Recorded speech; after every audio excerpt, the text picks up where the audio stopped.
Hi, and welcome to another live episode of Marketplace Masters, proudly sponsored by Merchant Spring. Trusted by hundreds of Amazon agencies, Merchant Spring's reporting suite elevates your brand, improves client retention, and saves your account managers hours every single week. In this series of Marketplace Masters, we dive deep into the world of e-commerce, tackling the challenges and opportunities that agencies face as they try to accelerate client performance. And that includes taking their brands and expanding into new geographies and marketplaces. I'm your host, Paul Sonneveld, and today we're going to explore how to expand your Amazon clients into Latin America. Now, I've invited Vincenzo Toscano, the founder and CEO of e-commerce, an Amazon and Walmart service agency provider known for creating marketing strategies that boost customer traffic, maximize ROI, and drive sales. Vincenzo's passion for e-commerce began when he launched his own products on Amazon, leveraging his engineering skills and salary to scale his brand. After achieving success, he decided to use his expertise to help other e-commerce entrepreneurs reach their goals. So with over 5 years of experience in the e-commerce industry, Vincenzo has developed a deep understanding of the best practices and strategies for selling on these platforms, as well as the specific opportunities that they present. His mission is to empower e-commerce entrepreneurs with the tools and guidance they need to thrive on Amazon and Walmart. Thank you so much for joining us today, Vincenzo. It's a pleasure, Paul. Thank you so much for such an amazing introduction, and thank you so much for having me. Yeah.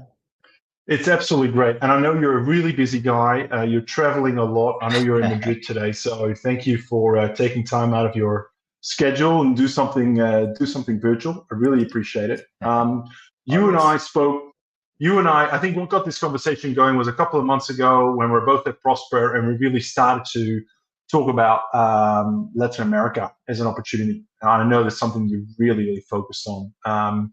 Now, there's lots to unpack here, and even I'm feeling sort of uncomfortable talking about throwing even the term LATAM around because we're really talking about different countries and different approaches. But let's start with the 1,000 feet thing here, right? What do you see? What do you think are the most promising opportunities for Amazon brands? And I'm talking about established brands in Europe or in North America. What are the most promising opportunities for them in Latin America?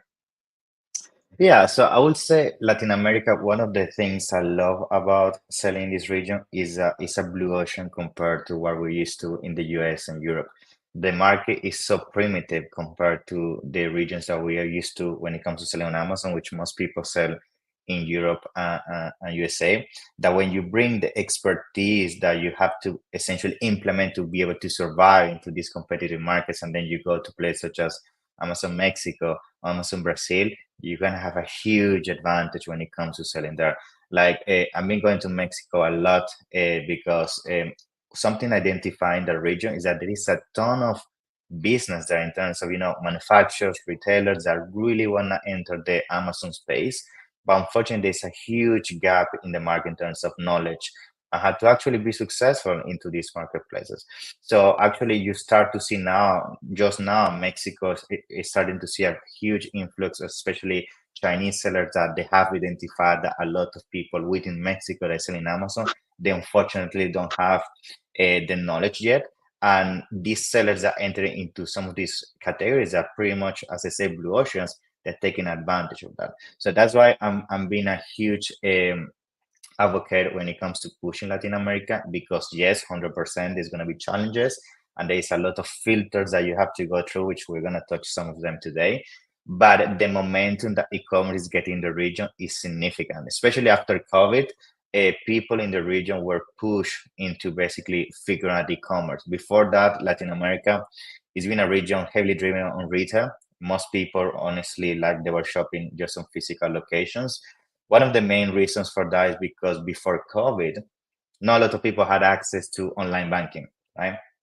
And because COVID came and basically everybody had to stay at home, a lot of people that never really need any banking or a debit card or credit card, they had to get one to get some of the support from the government and so on. So because they were forced to basically figure out how to do online shopping, now people is starting to get more used to shopping online. There was also a bad stigma in the past in Latin America that if you shop online, you were going to get scammed. Now that's pretty much eventually going away with all the measures that Mercado Libre and Amazon bring into space to protect you as a consumer. And therefore, I feel it's just a momentum that's getting built in the region that if you don't take advantage now, that's still very primitive. Like in 5 years from now, you're gonna then regret like the same that happened a year. Why I didn't jump in the region when it was early. So yeah, those are some of the, of course, high level points that then we're gonna go deeper into those. But yes, I 100% believe like if your product is the right fit, Latin America is a region you should be exploring. Yeah. Mm. That's very exciting. Sounds like there's definitely, I don't know if this surfing analogy holds true, but there's a wave there, and this is the opportunity, this is the time to ride the wave by the sounds Yeah, of it, as it's sort of really emerging and probably accelerating. for Now, sure. let's unpack kind of the broader go-to-market kind of approach a little bit here, because there's a lot of countries Yeah. that are covered by the term LATAM. There are some Yeah. really big ones with really large populations. There are, I guess, some that are more kind of Amazon friendly because Amazon's got a presence there. Yeah. How do you think about segmenting the countries in Latin America in terms of like go here first, go there second, Yeah. don't bother about these? Like, if you could paint a picture for us, that'd be awesome. Yeah, of course. So I would say the number one go-to country, it would be 100% Mexico. That will be the first entry point. First of all, because it's very close to the US. So some of the clients we work with that, let's say they manufacture in the US, so they have a 3PL in the US, it's very easy for us to move inventory into Mexico and therefore start operations in there. The second thing is that when it comes as e-commerce, Mexico is one of the countries right now that has adopted e-commerce the fastest, right?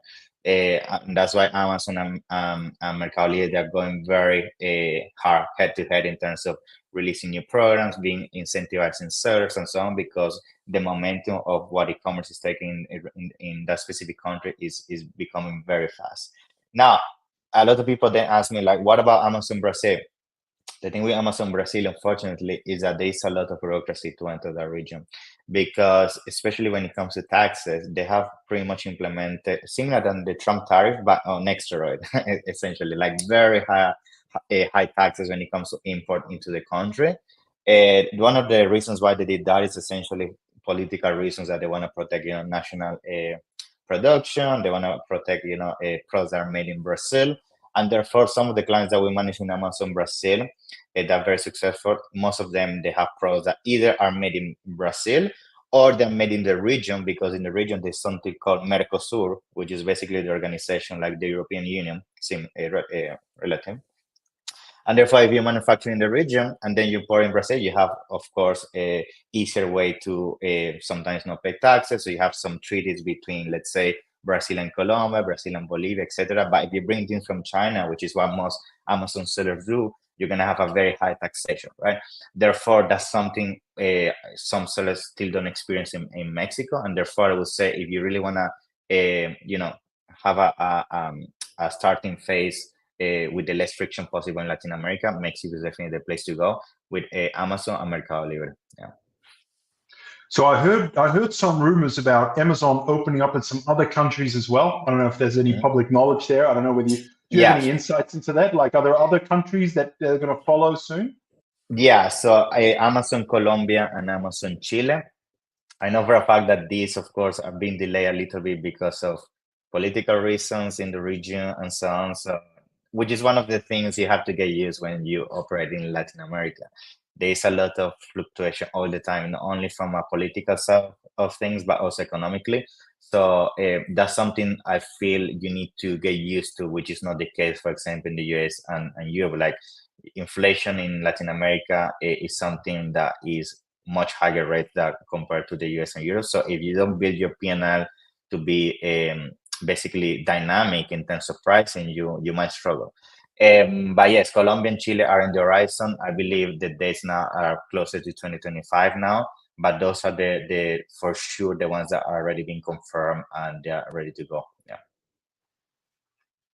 I was going to ask just a couple of follow-up questions on Amazon specifically. How does Amazon operate in LATAM? Is it like Europe, where it's sort of a pan LATAM model? Like, is it easy if you're listed, say, in Mexico to then sell products in Brazil? Or they really treat it, it's a bit like Australia and Japan. I think technically we're running off the same system, but there is no kind of click a button and all of a sudden your products are over there. What does it look like at the moment? So as of now, with the NARF program, you can now basically have a listing in they also have Amazon Brazil for this now, so you can have listings in Brazil and Mexico, and as the sale happens, the product ship. Now, the downside of this is that most of the time you're gonna have a huge bounce when it comes to conversion and sometimes complaints from customers, because even if the listings and the checkout specify this, like they have to pay huge sometimes taxation, or when the product arrives into the port is basically stranded. So it's not the most efficient way of doing things. But yes, you can basically, it's similar to EFN. You put your listings in Amazon, Brazil, and Mexico.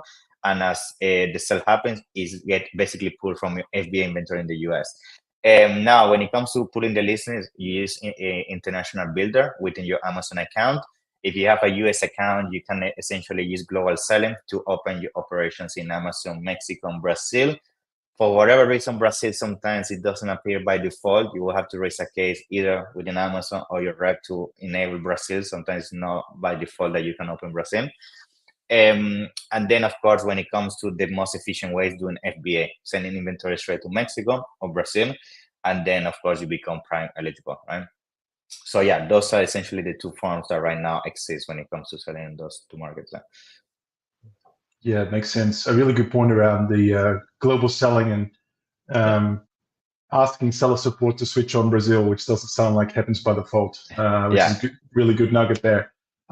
So before we go too deep into Amazon, I want to sort of just zoom out a little bit more, because there is a big elephant in the room called Mercado Libre, kind of the homegrown competitor there. And then Walmart is quite active in this region as well. Maybe can you just sort of round out our education a little bit here in terms of relative size, dominance in different market, and particularly as an Amazon seller, what is that competition like, and should we even be entertaining maybe expanding onto some of those platforms? Lots of questions there. Feel free to take just a couple there. It's fine. One by one. Yeah. So essentially, when it comes to the region, the biggest players are, of course, Amazon and Mercado Libre. Walmart, as of now, has entered Latin America as of few months ago. They announced that in Prosper. They are in Chile right now. Essentially, now you're gonna be able to do selling in Walmart Chile as well. If I'm not mistaken, it's kind of by invitation at the moment, but you can essentially apply and get approved and then start selling in Walmart Chile. It's very small at the moment. Essentially, what happened with Walmart in Chile was a merge. They bought another small marketplaces and they changed the domain to Walmart. So that's essentially what happened there. And when it comes to Amazon and Mercado Libre, the biggest player in South America, of course, is Mercado Libre by miles. Mercado Libre, you have to understand that the reason why they became so strong is because it behaves as a two-front marketplace. It behaves like an eBay, where people do a lot of flipping, use things. You buy a product on a retail, you don't like it, and you sell it again on Mercado Libre. It's like a Facebook marketplace to some extent. And at the same time, they've been trying to rebrand the whole platform to allow also brands to thrive into the platform itself. Now, from experience, if you are a brand that is very premium, or you are like very in beyond like $20-$30, like you're gonna struggle in Mercado Libre, because Mercado Libre is more built for things that are commodity to some extent. I would say Amazon is definitely a better marketplace for you if that's the direction you're taking as a private level. Now, in terms of dominance and size, Mexico, as of now, I know Amazon pretty much overtook Mercado Libre. When it comes to Brazil, that's the same. Actually, in Brazil, they are kind of there, 50-50. But besides those two regions, Mercado Libre dominates the whole LATAM in terms of e-commerce. Now, when it comes to Amazon, that's why they want to enter in Colombia and Chile, because those are the next two regions that, in terms of size, when it comes to e-commerce, are very big.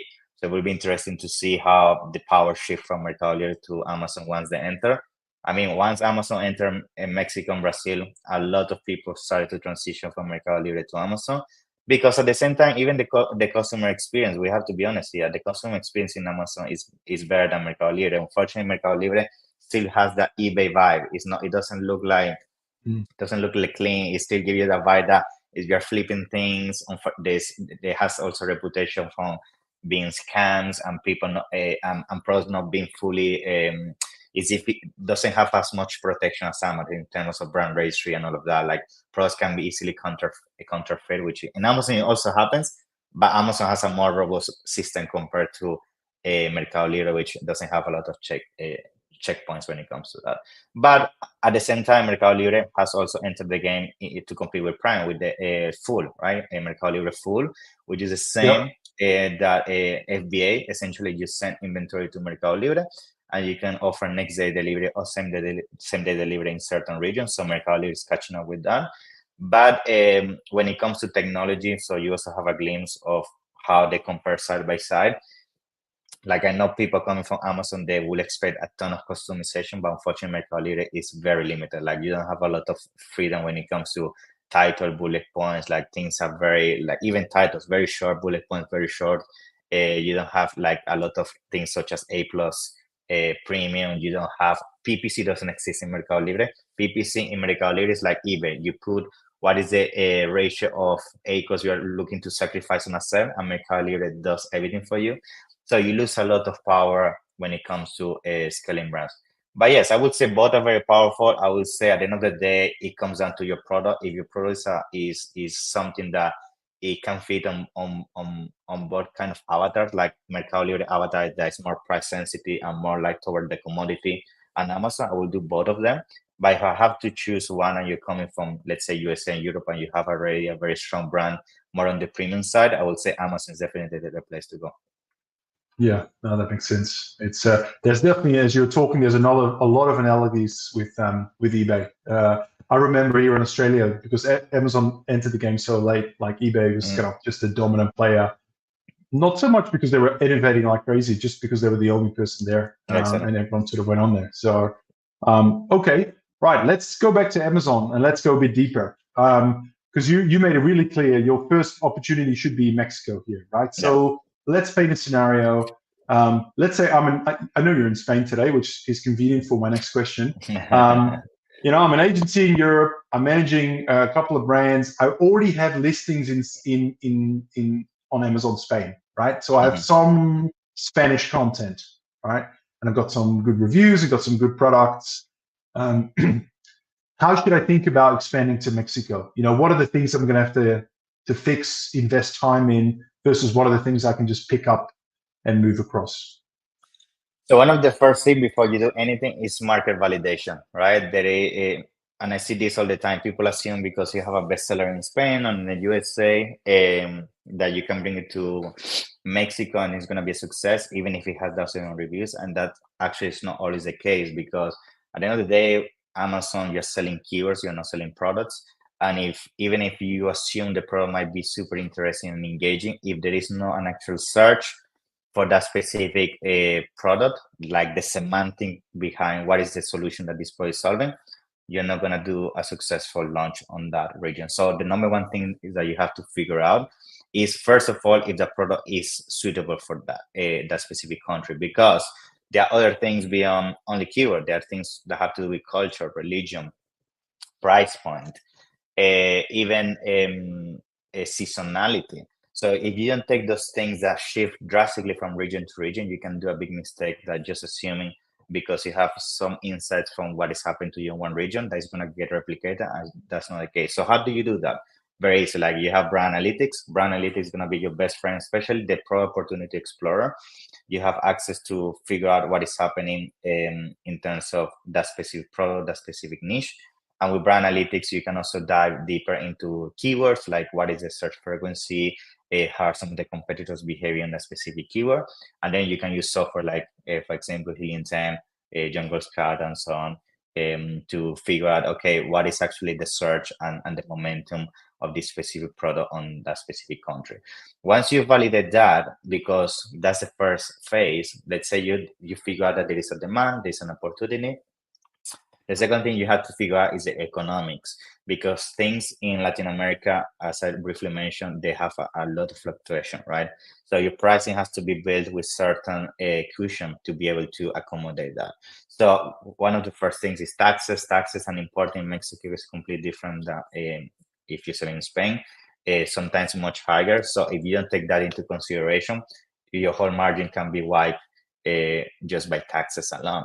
The second thing is the price, right? You have to be mindful that if, let's say, you're bringing a product from Spain to Mexico, let's say you're manufacturing this product in China for whatever reason, right? And then there's already some national manufacturing in Mexico, which again, Mexico is becoming a huge hub for manufacturing. They're going to have a huge advantage against you in terms of taxes, in terms of a cost of goods and all of that. And if you don't take that into consideration, the fact that Mexico is already a powerhouse in certain materials and certain products, and you're sourcing from China, and the ones dominating the market that give you the shiny object that are making a lot of money, they're manufacturing in Mexico, you might do an assumption based on the fact that they're also sourcing from China. That's not the case. So it's very important you go deeper into, okay, what is the product, what is the material, what is essentially the process behind making the manufacture of this product, and see if actually it's possible to make it in Mexico in the first place. Because if that's the case, it removes a ton of friction that from the perspective, like you don't have to deal with all the import and taxes, which is one of the big headaches when it comes to dealing with Mexico. And once you figure out that phase two, which is economics, the phase three is dealing with everything in terms of the paperwork to enter Mexico. One of the big also things that delay the process is things to do with getting your VAT registration, paperwork, and all of that. There's a ton of local authorities. I will always recommend working with local authorities, because that's something that unfortunately you learn from living in Latin America, that things in Latin America work if you know people. It's not about who is the best or if you know how things work. It's about working with the agency in Mexico that he knows the guy within the government, or he knows the guy within the tax authorities, and then he's able to get his clients a fast track compared to somebody in the US that he also understands the Mexico application process, but he's just gonna be left on a waiting list that is not gonna be prioritized because he's not friends with the guy within the government that he knows. So that's the reality. You need to work with local people, and that comes down not only with taxes, but also if you have to do anything in terms of importing, anything to do with bureaucracy, work with people based in Mexico, make sure that's the case. And then once you figure out those three phrases, which is market analysis, economics, and all the paperwork, that's when I would then do my launch strategy within Mexico itself. I would say in terms of how aggressive I usually do this, I try to be also to some extent conservative, because the last issue you want to have is that you oversign inventory and then essentially you sacrifice opportunity cost in terms of you have inventory sitting in Mexico that it could have been used in Spain or USA, your home country, to have a faster cash flow. So start conservatively and then start building from there. And a final tip I will give all of you, there is a tool within Amazon itself, because this is a thing people ask me all the time, like, how do I know how to deal with the compliance of things? Because Mexico itself has also sometimes extra compliance in terms of importing and all of that. So there is this section within Amazon called a compliance reference. A lot of people don't know this exists, but this is essentially what some agencies out there charge you thousands and hundreds of dollars.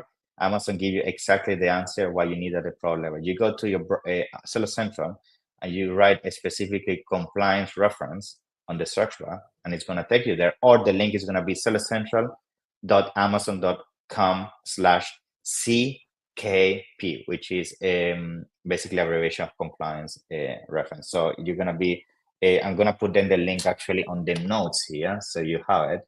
This link is something a lot of people don't know exists, and then you just put your product, the country it's coming from, the HS code, and Amazon tell you instantly what is exactly. Actually, I'm gonna put it here in the chat for you, Paul, so you can put it as a banner maybe on the thing. So that's the link, and it tells you exactly what you need from Mexico, and then that removes the huge headache a lot of people have, like, what do I need from Mexico? What is the documentation? So just go to that link, and Amazon tell you what you need to get that product and that category on that country. Yeah. Great nugget. Thank you for that. We'll post it in the comments later as well. Great little tip. Just a minor bill. Is it possible to fulfill? Let's say I'm already in the US, right? I have inventory there. Can I fulfill from the US in the interim to sort of hedge my inventory risk in Mexico? Or there are downsides to that? You mean like a pan-European approach? Yeah, yeah. Yeah, no, unfortunately, you cannot do a direct shipment. You have to do it with a 3PL or somebody. And I would prefer to do it that way regardless, because as I say, if you don't use somebody within Mexico that deals with your import and shipping, then it can get stuck in customs. Then it takes a huge headache to get it unstranded. So I rather do shipping privately with a person that understands the game and can make sure my product gets through the border without any issues. Yeah. Okay. Thank you. So I just want to talk a little bit more about content, right? Yeah. And we haven't really spoken about like what are the differences in consumer habits and how people shop and even how they pay and all these things. So we probably don't have that much time to get into that. But Yeah. taking content across to Latin America, I mean, what would be kind of you already talked a little bit about like obviously there's differences in seasonality, there's cultural differences. Yeah. But practically, if I were to take a PDP or an ASIN from even from Spain or somewhere else, beyond just basic translation, what are the things that you would check for to make sure that it hits the mark in Mexico and other countries?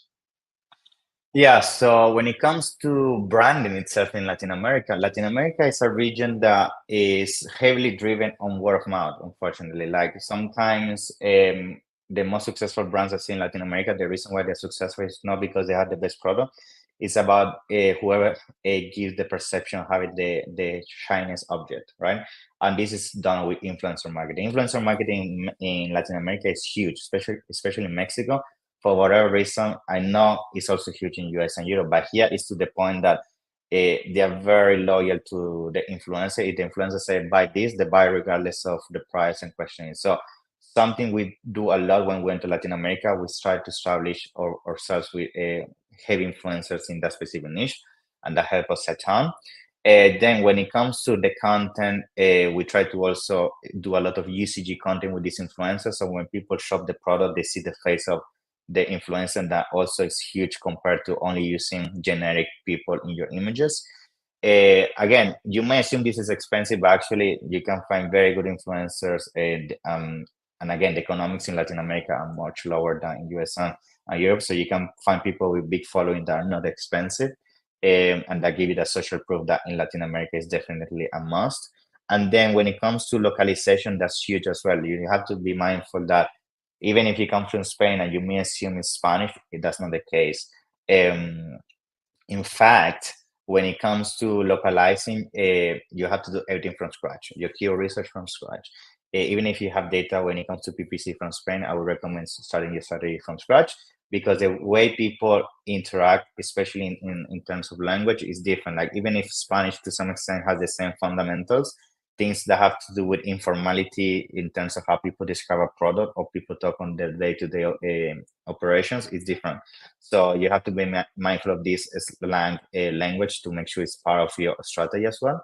And when it comes to also localizing your listing, it's not only at the ACO level, but also the images. So to complement my UCG kind of strategy at the beginning, you also want to make sure that your images actually have some cultural interaction with the actual region as well. Let's say you're selling a product, a toy for kids, right? And all the kids on the image are people that are definitely all European or people from Asia. It's like, yeah, you're not connecting with that specific region. And this tip applies to any region when you expand. So make sure you take your time, you work with somebody that understands the region, and make sure that you tap into those emotional factors that are driven by tradition, culture, political things, and all of that. So when the people see a listing, they actually think it's somebody from the region and that understands the consumer, rather than the typical international person that just there to take their money, which is actually something that in Latin America there's a big stigma when it comes to that.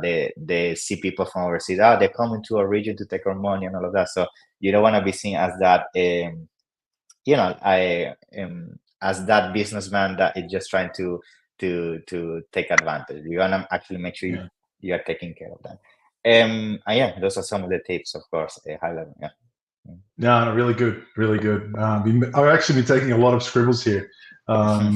It is. I'm also looking at the clock. We've gone over the half an hour mark, so we've got to wrap up. But I've got a couple of questions. One question for me, and we've got an audience question as well. The question. Let's start with the audience question. So thank you guys. If you got any burning questions, anyone who's watching this live, throw them in now, and I'll do my best to squeeze them in. But we have one from. Zlatana, thank you very much for your question, Zlatana. It's actually more about Amazon vendor. Right? Yeah. So I guess just to clarify, I know Amazon vendor operates definitely in Mexico. Yeah, it does. Do they operate in Brazil as well? I should probably check that. But yeah, they do. Right. But just to answer your question, thank you very much for the question. Vendor is the application is at the country level. So the fact that you got invited to the US doesn't guarantee that you get invited to any other country. So the invitation has to be done by the specific rep at the country level. Yeah. Certainly, as I've interviewed others with vendor, it's very hard nowadays to get an invite unless you're on a. I mean, you can move your pieces. You can try to talk to your rep and like, yeah, please connect me with whoever's in charge in Mexico. Push my brand. Like, yeah, you can do that, but it's not like a button like global selling. No, you have to be invited from within Mexico vendor team. Yeah, absolutely. My last question from me. What is the biggest mistake that either you've made with your agency as you've taken clients there? I'm sure there's been plenty because that's how we learn, or what you've seen others do. I mean, what's the one pitfall you'd really want to encourage everyone else to avoid? I would say one of the mistakes, it goes down to assuming that because a product is successful in the US, it is successful in Mexico. We did this mistake that we had this client that he had like almost 10,000 reviews, very dominant player in a specific category. And we just overpromise and we say, yeah, let's send 5,000 units. We send a ton of inventory to Mexico. Big part of it got stuck in customs because there were some paperwork missing because we didn't did the proper compliance check and everything. So a lot of the things I'm telling you now in terms of compliance, we learned that by mistakes. Validated market, we at the beginning we're assuming that because you're a big player in USA, you're gonna be successful in Mexico. That's not the case. And the final mistake was, especially at the beginning where we were entering Mexico, we did a mistake of not localizing. We're just using copy pasting or translating straight to English to Spanish, and that's it. And we wasted a ton of money because of that. So just those three things alone, they're gonna save you thousands of dollars. Yeah, no, that's really good. Good wrap up. I mean, I think that just says do your product research. Make sure you're all over compliance. Use that link. We'll post it in the thing there. And the link alone is gonna save you a ton of money because I know if you try to do this on your own, they're gonna charge you like $500 per check. And this is Amazon telling you exactly what you need, and you don't have to pay anything. So. Perfect. Hey, Vincenzo, thank you so much for joining me live today. It's been a great session to set the scene and how we think about it and where we go first, and with some practical tips alongside that. Really great. You and I should talk about how do we unpack Mexico in the next level of detail. How do we? There's obviously a big question. What can Amazon brand do now to be in a good position for Colombia when it opens? And then Walmart Mexico, right? Where is that fit? So we can do a lot more. There's a ton. I would say if you want to get ready for Colombia and Chile, just as a tip, like what we're already starting to do is like use Google Trends, like look at the keyword trend in that specific region and try to extrapolate what is already been searched in those regions, and then it's an educated guess, of course. But again, you can use Google to try to extrapolate behavior on those regions. So when Amazon opens, based on Google what people usually shop in those regions, and you can be ready. So. Yeah, and start thinking about sourcing maybe locally, right? Exactly. Having a think about sourcing from Mexico as opposed to spending all that money freighting containers from China. Yeah, absolutely. Hey, Vincenzo, if for anyone that's watching this live or on demand after, they want to get a hold of you, maybe talk about this opportunity in a bit more detail, what's the best way for them to get in touch with you?